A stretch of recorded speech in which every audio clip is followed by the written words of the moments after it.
I see these deceptive headlines everywhere that, Tennessee and Texas to pass laws restricting drag shows. No, men can dress up in dresses and men can go get naked dressed up like women at bars or wherever they want. You just can't do it with 2-year-olds and then shake your penis in their face. Okay, wait, hold on. Before we get to the whole 2-year-old thing, the first accusation about these headlines being deceptive, no, they are not. There are attempts to outlaw all drag, even fully clothed drag, here in Texas. Let me show you.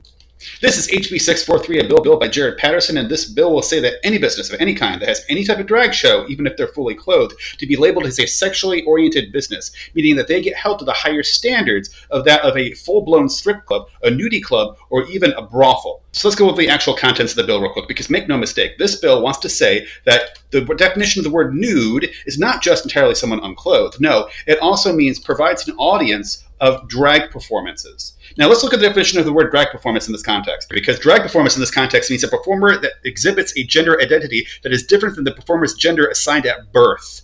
That can be very vague, but the real eye-opener here is that this definition has nothing to do with how much you are covered or how much skin you are showing. Simply being a man wearing a dress or a woman wearing a man's business suit, that alone would be considered as a drag show. So one more time, just to recap, this bill by Jared Patterson would make it so that any business that has any drag show of any kind, even if they're fully clothed, will be labeled as a sexually oriented business and get held to the same standards of what was previously defined as a sexually oriented business, which of course is right here. The previous definition, without this addition, is simply a sex parlor, a nude studio, nude modeling studio, a love parlor, adult bookstore, adult movie theater, adult video arcade. You get the idea.